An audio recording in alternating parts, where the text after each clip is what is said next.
My name is Dan Butler. I'm a professor at WashU, and I'm the Poli-Sci Lego guy. Some countries have several big political parties.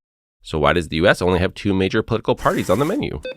This can be traced back to differences in how we conduct elections and voters' own strategic incentives.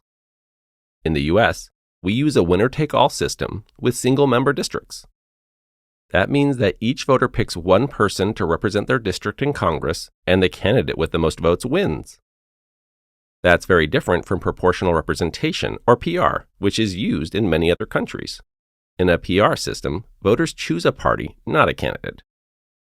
If a party wins 20% of the vote, they get about 20% of the legislative seats.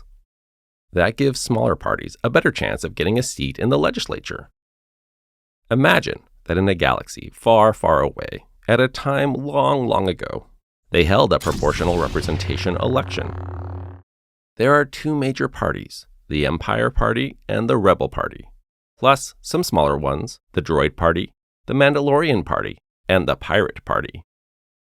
Each party could focus on issues most important to their voters. Even if they only got 10% of the vote, they'd still get 10% of the seats. That's how proportional representation works. But if they used a winner-take-all system, like the US does, a small droid party would struggle because their candidates would come in last. Think about those droids. If they vote for the droid candidate, it is probably a wasted vote, because they would just come in last anyways. Instead, they might vote strategically for whichever of the 2 major parties they like the most. Because voters are strategic, they will abandon any of the smaller third parties. You might expect that a smaller party could break through with a popular message.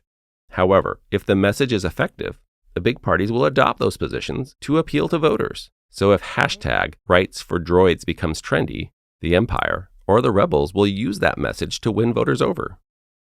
These barriers, the worry about wasting votes, and big parties running with popular messages, makes it hard for third parties in the US to compete. If you find these videos helpful, please consider subscribing. Thanks for watching.